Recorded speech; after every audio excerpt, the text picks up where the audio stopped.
এবারে চোখটা কিন্তু অনেক নটি হবে। প্লিজ আরে শোনো, আমার পেট ব্যথা হয়ে গেছে।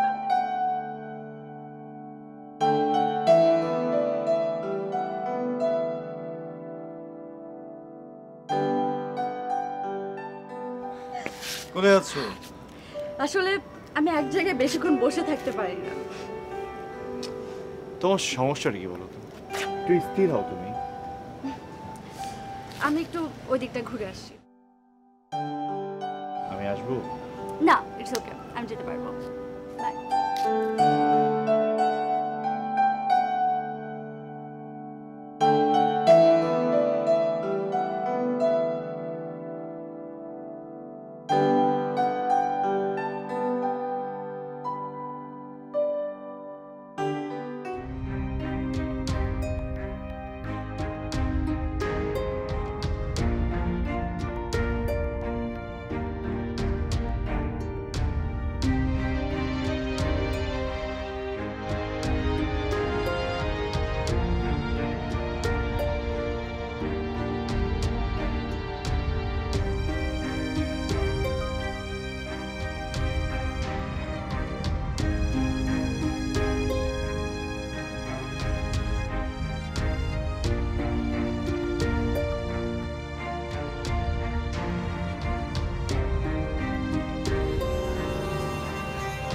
আরে হ্যালো, আপনি তো আরেকটু হলে পড়ে যেতেন।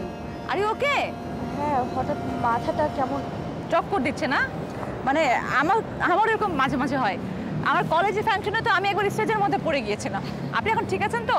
হ্যাঁ, আপনি? Myself Ima Chowdhury. Nice to meet you Ima. আমি রিয়া। আরে মিস্টার আয়ান, রিমেম্বার মি? নাকি এক রাতের ব্যবধানে সব ভুলে গেছেন? আপনি? তুমি ওকে চেনো? হ্যাঁ, আমি তোমাকে বলেছিলাম না গতকালকে ওনার সাথে পরিচয় হয়েছে। ও actually I am really sorry, আমি আমার আরেকটা পরিচয় দিচ্ছি। আমি হচ্ছি একবারে একজন কুফা পার্সন, যার জন্য আপনাদের হানিমুনের মধ্যে ফার্স্ট টাইম ঝগড়া লেগেছে। I am extremely sorry. না না, আচ্ছা, তোমরা কি এখানে দাঁড়িয়ে গল্প করবে? কেন এখানে দাঁড়িয়ে গল্প করবো? অবভিয়াসলি এখানে দাঁড়িয়ে গল্প করবো না। এক কাজ করি, আজকে হচ্ছে গার্লস ডে আউট, তো আমি রিয়াকে নিয়ে বের হয়ে যাচ্ছি।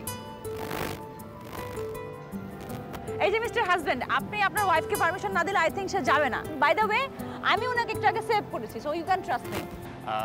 তুমি যেতে পারো, কোনো সমস্যা নেই। আর আরেকটা কথা, আমি আজকে ওনাকে ডিনার করাতে চাচ্ছি। এটা কি করে সম্ভব? শোনেন, বেশি পুরুষত্ব দেখাতে যাবেন না, হ্যাঁ? কিছুক্ষণ আগে আপনার ওয়াইফকে আমি সেভ করেছি, সো আপনি ট্রাস্ট করতে পারেন। উনি আমার সঙ্গে যাচ্ছে, ওকে? কিন্তু তুমি একা কি করবে? হ্যাঁ, অনেক ভালো একটা কোশ্চেন। উনি একা একা ডিনার করবে, আমরা একসাথে করবো। বাই।